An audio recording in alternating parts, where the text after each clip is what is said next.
네, 오늘 말씀 함께 보겠습니다. 오늘 말씀은 우리 에스라 9장 말씀입니다. 구약성경 722쪽입니다.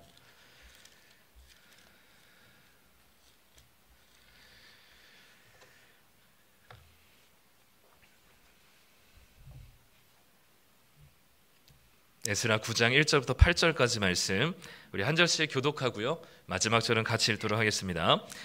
이 일 후에 방백들이 내게 나와 이르되 이스라엘 백성과 제사장들과 레위 사람들이 이 땅 백성들에게서 떠나지 아니하고 가나안 사람들과 헷 사람들과 브리스 사람들과 여부스 사람들과 암몬 사람들과 모압 사람들과 애굽 사람들과 아모리 사람들의 가증한 일을 행하여 그들의 딸을 맞이하여 아내와 며느리로 삼아 거룩한 자손이 그 지방 사람들과 서로 섞이게 하는데 방백들과 고관들이 이 죄에 더욱 으뜸이 되었다 하는지라. 내가 이 일을 듣고 속옷과 겉옷을 찢고 머리털과 수염을 뜯으며 기가 막혀 앉으니 이 이스라엘의 하나님의 말씀으로 말미암아 떠는 자가 사로잡혔던 이 사람들의 죄 때문에 다 내게로 모여오더라. 내가 저녁 제사 드릴 때까지 기가 막혀 앉았더니 저녁 제사를 드릴 때에 내가 근심 중에 일어나서 속옷과 겉옷을 찢은 채 무릎을 꿇고 나의 하나님 여호와를 향하여 손을 들고 말하기를 나의 하나님이여 내가 부끄럽고 낯이 뜨거워서 감히 나의 하나님을 향하여 얼굴을 듣지 못하오니 이는 우리 죄악이 많아 정수리에 넘치고 우리 허물이 커서 하늘에 미침이니이다. 우리 조상들의 때로부터 오늘까지 우리의 죄가 심함에 우리의 죄악으로 말미암아 우리와 우리 왕들과 우리 제사장들을 여러 나라 왕들의 손에 넘기사 칼에 죽으며 사로잡히며 노략을 당하며 얼굴을 부끄럽게 하심이 오늘날과 같으니이다. 이제 우리 하나님 여호와께서 우리에게 잠시 동안 은혜를 베푸사 얼마를 남겨두어 피하게 하신 우리를 그 거룩한 처소에 박힌 못과 같게 하시고 우리 하나님이 우리 눈을 밝히사 우리가 종노릇하는 중에서 조금 소생하게 하셨나이다. 아멘. 네, 일부 예배 나오신 우리 성도님들 환영하고 축복합니다. 네, 감기가 독합니다. 네, 감기 조심하시고요. 저는 이제 거의 다 낫습니다. 네, 그래서 우리 성도님들 네, 건강 잘 유의해 주시고요. 이제 오늘로 에스라는 끝입니다. 이제 느헤미야를 또 이제 가게 될 텐데요. 우리 계속해서 말씀 묵상하고 계시죠? 네, 오늘 이제 에스라 말씀을 통해서 하나님께서 에스라 말씀 전체를 통해서 우리에게 주시고자 하는 메시지와 이야기들을 같이 함께 나눠 보려고 합니다. 최근에 뉴스를 봤는데 우리 혹시 여기 어딘지 아시나요? 네, 사진이 잘 안 보이죠? 네. 네.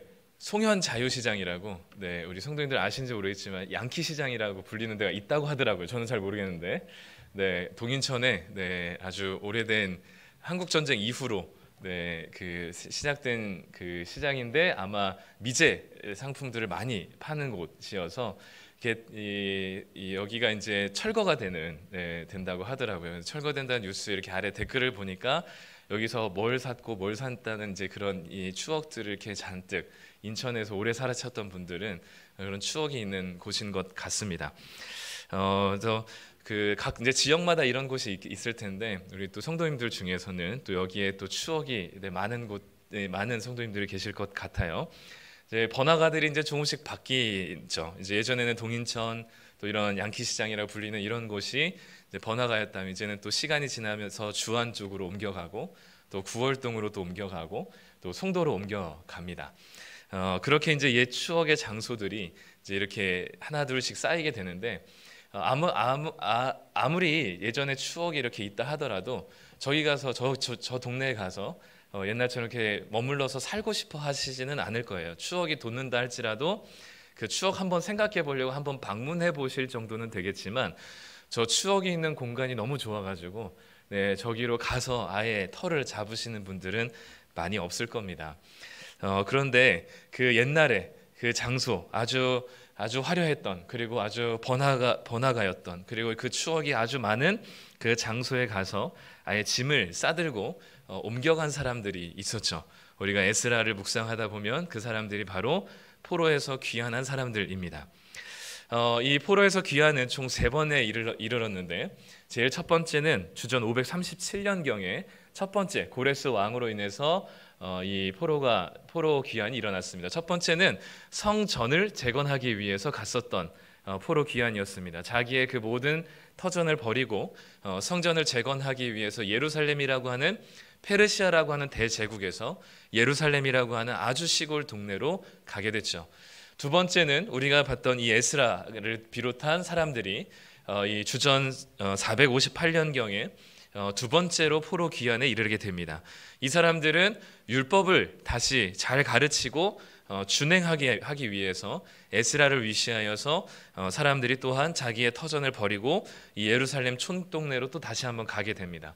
마지막으로는 주전 445년경에 세 번째 포로가 이루어지고요. 그거는 느헤미야를 위시한 사람들이 성벽을 다시 재건하기 위해서 세 번째로 가게 됩니다. 이렇게 그 추억 돋는 동네, 그 예전의 화려한 영광과 그 예전에 있었던 그 여러 가지 기억들이 있는 동네로 잠깐 방문한 게 아니라 목적을 가지고 자신의 모든 짐을 다 싸서 가산을 정리해서 그 시골 동네로, 그 추억이 가득한 그때로, 그 신앙의 아득한 그 영광스러웠던 그 시절을 기억하며 예루살렘으로 짐을 싸들고 가게 됐죠.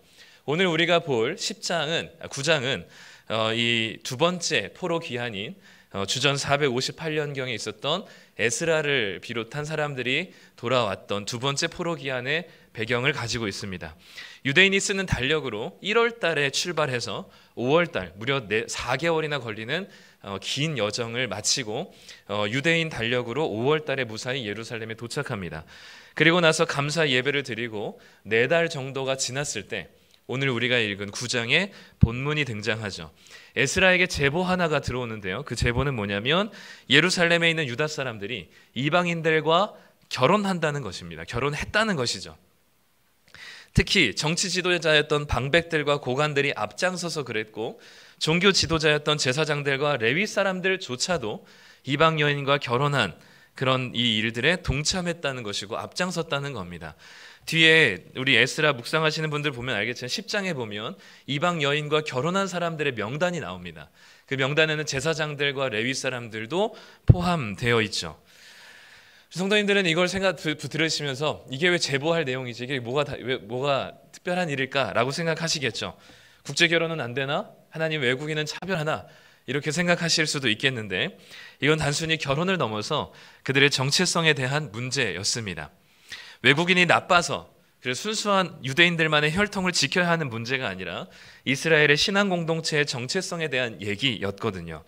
이스라엘이 점점 하나님을 잊어버리고 우상숭배를 향하여 우상숭배를 하면서 수많은 죄를 저지르면서도 회개하지 않다가 결국 나라가 멸망하게 되는 그 첫 번째 단추가 뭐였냐면 이방인과의 결혼이었습니다. 그래서 가나안 땅에 들어가기 직전에 있었던 이스라엘 사람들이 모세를 통해서 하나님께서 신명기에 보면 이방인과의 결혼을 금하는 내용을 하나님께서 분명하게 하셨죠.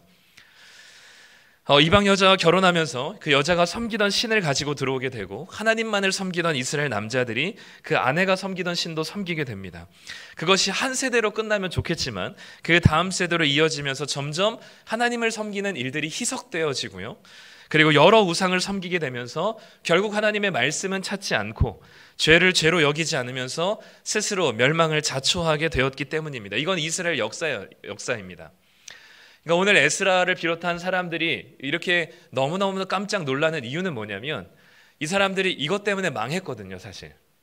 이스라엘의 아주 그 유력하고 영광스러운 왕이었던 솔로몬 왕조차도 그리고 중간에 여러 왕들이 사실 이방 여인과 결혼하는 것으로 인하여서 우상숭배가 시작됐고 그 우상숭배가 멈추지질 않았고 그 우상숭배에서 돌이키질 않았기 때문에 결국 이스라엘 백성들이 나라가 멸망하고 포로로 끌려갔던 것이거든요.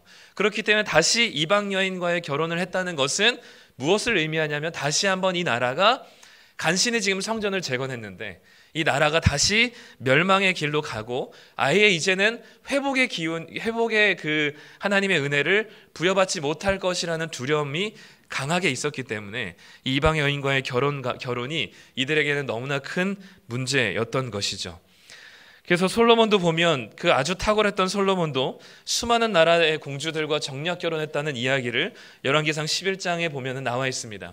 바로의 딸 외에도 이방의 많은 여인을 사랑했는데 그 여인들을 통하여서 그의 마음을 돌려 다른 신들을 따르게 했다라고 이야기하면서 그 이방 여인과의 결혼이 무려 300명 이상의 그 후궁을 들이게 되는 그런 일들로 나타나게 되죠. 솔로몬뿐만 아니라 아합 왕이라든지, 그러니까 이스라엘 역사를 아는 사람들은 이 이방 여인과의 결혼이 단순히 결혼으로 넘어서서 하나님께서 금하시는 그 우상 숭배로 나아가고 결국은 나라를 망조들게 한다는 사실을 알았기 때문에 에스라를 비롯한 사람들이 이 사실에 너무나 크게 놀라게 되었습니다. 그리고 이 사람들이 이방 여인과 결혼한 그 목록을 보잖아요. 1절에 보면 여러 가나안 땅, 그러니까 지금 예루살렘이라고 하는 도시는 가나안이라고 하는 지역에 있는 도시입니다. 근데 그 가나안 지역에 있는 토착민들이 있었죠. 그게 보면 가나안 사람들이나 헷 사람들이나 브리스나 여부스 사람들입니다. 그런데 이 가나안 지역의 토착민이 아니라 암몬 사람들이나 모압 사람들이나 심지어 이집트에는 애굽 사람들까지도 데리고 와서 이방 여인과 결혼하게 되는 거죠. 가나안 지역은 저 왼쪽에 있는 저 노란색 이 유다라고 되어 있는 그 거기에 예루살렘인데, 모압 암몬이는 오른쪽에 있는 다른 지역에 있는 동네에 있는 이방 여인들까지도, 그리고 이집트 애굽은 저 밑에 남쪽에 있는 보이지도 않는 곳에서 그 이방 여인을 데려다가 결혼을 하게 된 겁니다. 그러니까 이것은 단순한 결혼이 아니라 그냥 어쩔 수 없이 그 지역의 사람들과 결혼한 게 아니라 하나님의 말씀을 모르거나 또는 무시해서 일부러 이방 여인과의 결혼을 위해서 저 먼 곳에 있는 타국에 있는 사람들까지도 데리고 와서 결혼하는 문제들이 일어나게 된 것이고, 그것이 에스라가 살던 당시에 신앙의 혼합주의를 가져오게 되는 일들이 벌어졌던 것입니다. 이 이방인과의 결혼을 하나님께서 이토록 거부하셨고 금지하셨다는 것이 오늘날 우리에게는 무엇을 의미할까요? 교회 안 다니는 사람이랑 결혼하면 안 된다, 넌 죽는다, 이혼해라, 이런 얘기를 하시는 걸까요? 이방인과의 결혼을 지금 이 시대에 이방인과 결혼한 유다 사람들을 이 시대에 적용한다면 저는 세상과 결혼한 세속적 가치관과 결혼한 우리들에 대한 모습으로 적용할 수 있다고 믿습니다. 세상에서 추구하는 가치와 문화를 그대로 수용하고 이것을 별 문제라고 생각하지 않고 살아가는 거죠. 세상에서 추구하는 가치와 문화, 한마디로 세속적 가치관은 어떤 것들이 있을까요? 여러 가지가 있겠지만 6가지로 한번 추려봤습니다. 우리 나무지기 분들에게는 이 표를 드렸는데요. 물질주의라는 이 가치관, 물질적 풍요와 소비를 성공의 기준, 행복의 기준으로 생각하고 돈과 소유가 인생의 가치를 결정한다고 믿는 겁니다. 그렇게 믿는 그 가치관, 물질주의로 인하여서 소비 중심의 문화가 일어나고요. 그리고 소유하고 그 소유한 것을 비교하는 문화가 나타나게 됩니다. 얼마나 큰 집과 어떤 자동차를 가지고 있는지, 어떤 명품과 어떤 브랜드를 입고 가지고 있는지, 그것들을 끊임없이 비교하면서 저 정도는 내가 가지고 있어야 한다고 생각하고 마땅히 소비하고 그것을 가지고 있는 것으로 스스로의 정체성을 생각하고 결정하는 거죠. 또한 이 단편적인 즐거움과 도파민이 터지는 자극을 추구하는 세상이 됩니다. 즐거움과 감정적인 만족이 선이라는 가치관을 가지고 끊임없이 자극적인 컨텐츠와 그리고 중독에 이르는, 그리고 음식조차도 감사와 즐거움으로 먹는 것이 아닌 그 먹방조차도 또는 여행조차도 게임조차도 우리에게 즐거움을 넘어서서 단순히 쾌락과 그리고 단편적이고 감정적인 즐거움을 허락하는 방식으로 지속적으로 그 자극적인 것에 매여 살게 하죠. 인간의 능력과 과학을 최고로 여기며 그리고 성공해야만 하는 것이 행복하고 만족스러운 인생이라고 여기며 그 성공과 능력주의 안에서 능력이 없는 사람들은 자연히 도태되는 것이 당연하다고 믿고 높은 자리와 그리고 거기를 성취하고 스펙을 가지고 그 자리를 올라가는 것이 인생의 목적이라고 생각하는 성공주의라는 가치관을 가지고 끊임없이 과열된 경쟁 속에서 쉼없이 자기 개발을 하고 스스로에게 채찍질을 하며 경쟁을 통해서 뒤처지지 않아야 살아남을 수 있다라고 생각하면서 계속해서 자극적으로 살아가죠. 또한 사람들의 내가 어떤 사람인지, 내가 무엇을 좋아하는지, 내가 누구인지를 진정으로 알기보다는 내가 어떤 사람으로 보여지기를 원하는지 그 소비되어지는 이미지에 집중한 나머지 끊임없이 타인의 시선을 기준으로 끊임없이 비교하고 자신의 정체성을 규정하려다 보니까 SNS를 비롯한 수많은 이 인스타와 틱톡이나 페이스북에 평소의 나의 모습과 다른 모습을 사람들에게 보이고 싶어 하고 아주 행복하고 아름답고 괜찮은 모습들로 포장하면서 끊임없이 나보다 더 잘 사는 것 같은 사람, 나보다 더 행복하게 사는 것 같은 사람, 나보다 더 만족스럽게 사는 사람들이 누구인지를 눈으로 확인하면서 끊임없이 불행한 삶을 살아가고 있습니다. 그에 또 완전히 반대급부로 상대주의로서 자기가 그 사람들에게 비교하며 그 사람들의 시선을 의식하는 이미지주의와 반대로 자신이 너가 느끼는 게 정답이고 너가 하고 싶은 대로 마음대로 하는 것이 진짜 행복이라고 이야기하면서 절대적인 진리나 그리고 기본적으로 지켜야 될 기준이 없이 그냥 각자가 원하는 대로 살아가고 싶어하고 너가 선이고 너가 진리다라고 이야기하면서 너가 원하는 대로 살아가는 것이 느끼는 대로 살아가는 것이 맞다라고 얘기하면서 각자 기준을 가지고 끊임없이 갈등하며 살아가는 상대주의가 이 세상의 가치관인 것 같습니다. 마지막으로는 고통과 인내와 희생은 고리타분한 것이고 손해라고 여기면서 편안함만을 추구하고 그리고 내가 편한 것이 최선의 행복이라고 여기면서 자기 가장 이기적이고 그리고 가장 개인주의적인 모습으로 변화되어 가는 게 지금 우리가 살아가고 있는 이 세상에 추구하고 있는 가치와 문화들이라고 여겨집니다. 그런데 이런 세속적인 가치관과 문화가 교회를 다니는 우리들에게 별로 거스르는 게 없습니다. 오히려 이런 것들을 적극 수용하며 살아갑니다. 그리고 이런 세속적 가치관들이 교회 안에도 들어와서 교회의 모든 운영과 사역의 방향에도 영향력을 미치게 되는 거죠. 그게 바로 이방인과 결혼한다는 것의 의미입니다. 로마서 12장 2절에 보면 너희는 이 세대를 본받지 말고 마음의 변화를 받으라고 말씀하셨지만 정작 교회에서는 이 세대의 방식이 뿌리를 깊이 내리고 있고요. 우리의 삶에는 하나님께서 원하시는 삶에 대한 관심보다는 아까 얘기했던 세대 6가지의 가장 세속적인 가치관과 문화에 따라 이것을 자연스럽게 추구하며 이것을 추구하는 것이 이상하지 않다고 느끼며 이것을 당연하게 여기면서 살아가게 되죠. 교회는 불신자들을 찾아서 구원하는 일보다는 있는 교인을 관리하는 데 에너지를 쓰고 진실한 공동체를 세우려고 애쓰기보다는 개인주의적이고 편의주의적인 신앙생활을 용인하고 삶의 모든 영역에서 복음의 변화를 가르치기보다는 성과 속을 나누고 주일 하루 예배 잘 드리는 것으로 우리의 신앙의 전부라고 여기며 그런 삶의 신앙을 교회와 종교라는 테두리 안에 가둬놓고 우리 속에서 일하시는 하나님의 능력을 세상 속으로 흐르게 하기보다는 자신들 복받는 데 열정적인 것이 우리들의 모습입니다. 그래서 이 예배가 하나님 나라를 기다리며 자신들의 몫을 감당하는 그런 결기가 있는 예배가 아니라 위로받고 복받고 성공하기 위한 현세 기복적이고 자기중심적인 예배로 바뀌어 버렸죠. 깨어진 세상에 대한 고민이 없습니다. 그 속에서 우리가 감당해야 될 역할과 이것을 가능하게 하시는 하나님의 사역과 역사에 대한 관심보다는 나와 우리 가정이 평안하고 건강하고 축복받고 교인 숫자가 늘어나는 속칭 부흥하는 일에 집중하며 있는 것이 우리들의 예배이며 교회의 현실이죠. 결국 교회에서 선을 행하다가 받는 고난, 하나님 나라에 대한 소망, 인내와 견딤과 같은 주제가 거의 실종되었습니다. 이런 지금 우리의 모습이 에스라 시대 이방인과 결혼한 모습과 같다는 것이죠. 그런데 문제는 이게 왜 잘못됐는지를 몰라요. 저부터도. 또는 알면서도 그렇게 그게 크게 문제될 것 아니라고 생각합니다.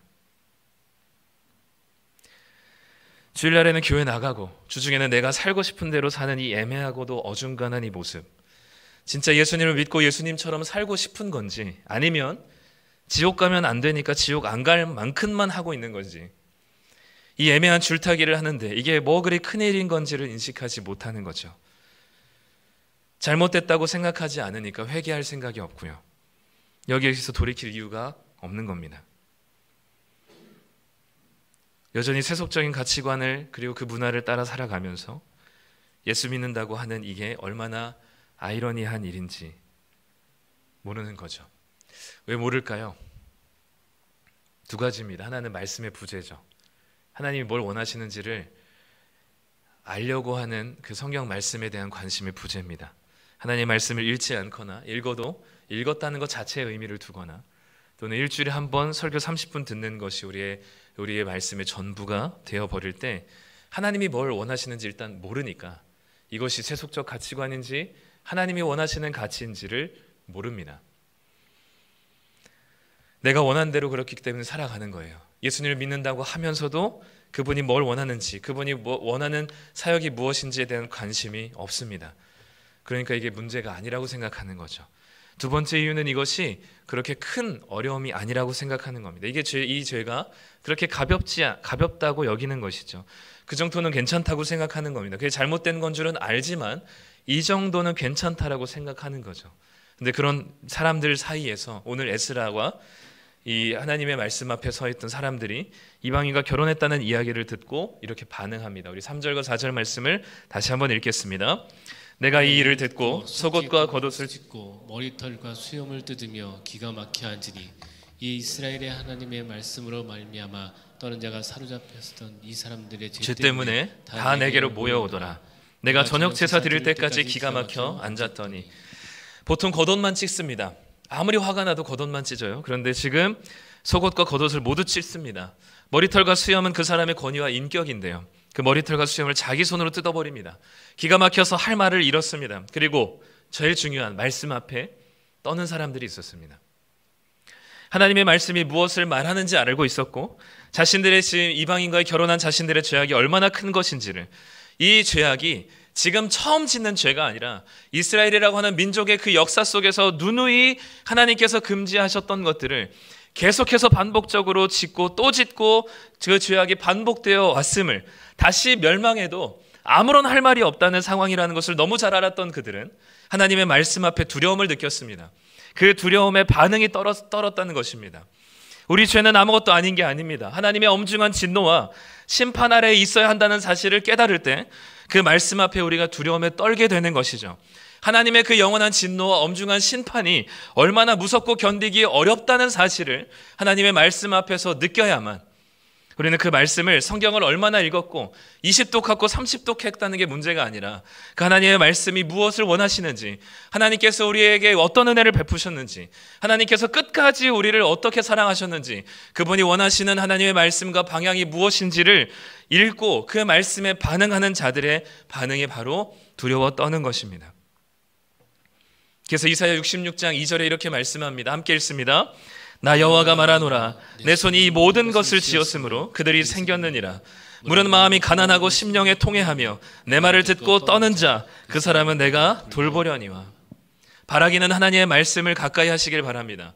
그 말씀이 단순히 읽고 지나가는 말씀이 아니라 우리 안에 계신 성령께서 조명하여 주시고 우리의 죄악되고 부정하고 더럽고 추잡한 마음들을 깨닫게 하시며 그것들 앞에서 어쩔 수 없이 기도할 수밖에 없는 하나님 앞에, 그 말씀 앞에 두려움이 회복되기를 간절히 소망합니다. 에스라는 이 두려워하는, 말씀 앞에 두렵고 떨어하는 이 에스라와 이 사람들이 하나님께 기도하기 시작합니다. 5절과 6절 말씀입니다. 같이 읽겠습니다. 저녁 제사를 드릴 때에 내가 근심 중에 일어나서 속옷과 겉옷을 찢은 채 무릎을 꿇고 나의 하나님 여호와를 향하여 손을 들고 말하기를, 나의 하나님이여, 내가 부끄럽고 낯이 뜨거워서 감히 나의 하나님을 향하여 얼굴을 들지 못하오니 이는 우리 죄악이 많아 정수리 넘치고 우리 허물이 커서 하늘에 미침이니이다. 에스라가 얼마나 기가 막혔는지 용서해달라는 말조차도 할 수가 없습니다. 에스라의 기도가 15절까지 이어지는데 이 모든 기도 내용 속에 하나님 은혜를 베풀어 달라는 얘기 없습니다. 하나님 용서해달라고 하는 이야기를 차마 하지 못하는 것이죠. 근데 에스라와 하나님 말씀에 두려워 떨었던 사람들은 그냥 가만히 앉아있을 수가 없었습니다.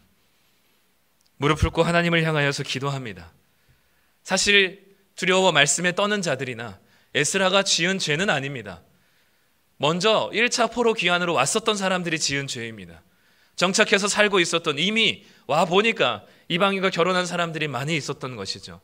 그들의 죄가 아니었습니다. 에스라가 지은 죄가 아니었습니다. 그런데 에스라는 충분히 내가 그렇게 가르치고 율법을 위해서 준행하도록 너희들에게 가르쳤는데 왜 불순종하였냐고 타박하고 손가락질 할 수도 있었죠. 그 분노가 자신을 향한 분노이기도 하지만 여전히 하나님의 말씀을 깨닫지 못하고 관심이 없는 그들을 향한 분노가 될 수도 있습니다. 그럼에도 불구하고 지금 에스라는 뭐라고 기도하냐면 그 죄가 너의 죄다라고 이야기하면서 나와 너를 분리하지 않고 기도를 통해서 지금 이 죄가 우리 죄악이고 우리의 허물이다라고 이야기하는 것입니다.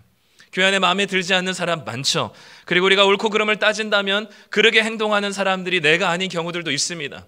그렇게 우리가 나와 너를 계속해서 가르다 보면 그 분노와 그 상처받는 심정들 속에서 그 공동체는 깨어지게 되어 있습니다. 그러나 그 분노와 그 옳고 그름에 대한 나는 잘못한 것이었고 억울한 그 마음들과 그것들을 무엇으로 우리가 변화시켜야 되냐면 기도로 변화시켜야 돼요. 그럴 때 우리는 나에게 그리고 너가 잘못한 그것이 우리의 죄가 되는 겁니다. 자격 있다고 생각하고 나는 하나님 앞에 이방인과 결혼하지 않았기 때문에 나는 괜찮다라고 생각했었던 그들이 자신 또한 자격 없다는 사실을 고백하게 되죠. 하나님의 은혜를 받았음에도 불구하고 또다시 이런 죄를 짓고 스스로 멸망을 자초하는 우리들, 그 옛날부터 지금까지 똑같은 죄를 계속 반복하며 지어왔다고 고백하면서 그것이 너의 죄가 아니라 우리의 죄다라고 이야기하며 고백하는 겁니다. 그래서 15절에는 주 앞에 한 사람도 감히 설 수 있는 사람이 없다는 고백으로 에스라의 기도가 마치죠. 그렇기 때문에 우리가 세속적 가치관과 결혼하고 있는 우리들에게 필요한 건 뭐냐면 말씀과 기도입니다. 말씀 앞에 떨 수 있는 반응이고요. 하나님 앞에 무릎 꿇고 겸손하게 기도할 수 있는 것. 이것이 우리가 이 시대의 이방 여인과 결혼하지 않는 겁니다. 이것이 아니고서는 세속의 거대한 흐름 앞에서 거기에 휩쓸리면서도 잘못되었다 느끼지 못하고요. 알면서도 그게 그렇게 심각하지 않다고 생각하고 다른 사람들을 정죄하면서 자신은 자격이 있다 여기며 공동체를 무너뜨리게 될 것입니다. 말씀과 기도가 회복되는 것이 부흥의 시작이죠. 그리고 그것은 하나님이 주시는 지금의 은혜입니다. 오늘 우리가 읽었었던 8절 말씀인데요. 우리 같이 함께 읽겠습니다. 이제 우리 하나님 여호와께서 우리에게 잠시 동안 은혜를 베푸사 얼마를 남겨두어 피하게 하신 우리를 그 거룩한 처소에 박힌 목과 같게 하시고 우리 하나님이 우리 눈을 밝히사 우리가 종노릇하는 중에서 조금 소생하게 하셨나이다. 8절에 보면 하나님이 우리에게 은혜를 베푸시는데 잠시 동안 은혜를 베푸시고요. 전부가 아니라 얼마를 남겨두고요. 전부가 아니라 완전히 소생하는 게 아니라 조금 소생하게 하셨다라고 이야기합니다. 아니 은혜 주시려면 풍성하게 주시고 넘치도록 주셔야지 잠시 동안만 주시고 일부만 주시고 조금만 소생하게 하시는 이유가 뭘까요? 이 잠시 동안 그리고 얼마, 이 조금이라는 말은 아주 조금 주신다는 이야기를 이야기하는 게 아니라 일용할 은혜를 주신다는 말씀입니다. 오늘이라고 하는 그 잠시 동안 주실 은혜, 오늘이라고 하는 그 얼마 동안에 주실 은혜, 오늘이라고 하는 그 조금 주시는 은혜. 그래서 날마다 하나님이 주시는 새로운 은혜가 아니면 살 수 없는 인간들에게 하나님의 은혜를 날마다 부어주시고 새롭게 부어주시는 하나님의 은혜의 말씀이 잠시 동안 그리고 얼마 조금에 담겨있다 생각됩니다. 평생 울고 먹을 은혜가 아니라 30년 전에 10년 전에 받은 은혜로 지금도 곰탕 끓여 먹듯이 계속해서 울고 먹는 은혜가 아니라 매일매일 하나님께서 우리에게 주시는 새롭게 주시는 그 은혜, 오늘이라고 하는 그 잠시 동안 얼마 동안 아주 조금 주시는 그 은혜, 일용할 그 은혜, 옛날에 받았던 감격과 감동과 은혜가 아니라 지금 오늘 날마다 새롭게 주시는 하나님의 은혜를 받아야만 그것이 바로 우리가 세속적인 가치관 속에서 그것을 끊어내며 하나님께서 원하시는 것이 무엇인지 하나님 나라의 가치관과 그리고 그분의 하나님께서 원하시는 이 나라를 만들 수 있는 것이죠. 지금 이 이방 여인과 결혼한 이 사람들이요, 처음부터 이런 사람들 아니었습니다. 엄청 대단한 사람들입니다. 이 사람들 1차 포로 귀한 자들이거든요. 그 누구도 감히 쉽게 자기 자신의 삶의 터전을 포기할 수 없을 때 이들은 자신의 가산을 다 갖다 정리해서 하나님을 위해서 성전 하나 짓겠다라고 이 척박한 땅에 온 사람들입니다. 대단한 결단과 엄청난 은혜를 받은 사람들이죠. 잘 살고 있었던 그 살림들을 다 정리한 시골 촌구석으로 온 믿음의 사람들이었습니다. 정말 대단합니다. 그런데 그게 벌써 몇십 년 전의 이야기입니다. 그때는 하나님의 은혜를 받아서 그렇게 정리해서 왔는데 지금은 그 은혜를 상실한 채 옛날에 얼마나 대단했는지만 남아있게 되었습니다. 우리에게는 옛날에 그 받았던 은혜가 지금 소용없다는 의미는 아니지만 우리에게는 날마다 하나님께서 주시는 그 조금의 은혜가 필요합니다. 그 일용할의 은혜가 필요합니다. 그것이 무엇으로 가능해지냐면 말씀과 기도밖에 없다는 거죠. 결국 에스라에서 보여주고 싶은 건 뭘까요? 이 이방 여인과의 결혼 문제로 에스라는 끝납니다. 어떤 성경이 이렇게 마치는 경우가 있어요. 하나님께서는 당신의 백성을 예루살렘으로 돌려보내겠다는 약속을 지키시는 신실한 분이십니다. 그게 에스라에서 드러나죠. 그러나 그렇게 은혜를 받은 인간들조차 한번 죽음의 구렁텅이라고 하는 그 포로에 빠져들었었던 사람일지라도 또다시 멸망당할 죄를 다시 한번 짓는다는 겁니다. 결국 이 에스라에서 이야기하고 싶은 것은 하나님은 신실했지만 인간은 반복적으로 신실하지 않다는 것을 보여줍니다. 우리들에게는 아무런 소망이 없다는 것, 은혜를 받았음에도 그 은혜를 또 망각하고 죄를 짓는 발걸음이 너무 빨라서 스스로 멸망을 자초하는 절망적인 존재라는 것을 에스라는 보여줍니다. 그래서 우리들에게는 단편적인 은혜가 아니라 근본적인 대책이 필요한 존재라는 사실을 말씀해주고 있죠. 그리고 그 근본적인 해결책은 바로 멸망당할 우리를 온전히 구원하신 예수 그리스도밖에 없다는 사실을 향해 가고 있는 것이 에스라의 모습입니다. 그분이 오셔야만, 그분을 만나야만 소망 없는 우리의 인생의 답이 되고 세속적인 가치관과 결혼하기를 즐겨하는 우리들에게 하나님 나라의 가치를 발견하게 되는 것입니다. 바라기는 예수님을 만나시길 원하고 말씀과 기도가 매일매일의 삶에 우리에게 주시는 하나님의 은혜로 충만하게 되어서 이 세상과는 다른 결의 사람들로 하나님 나라를 세워가며 살아가는 거룩한 성도들이 되시기를 간절히 소망합니다.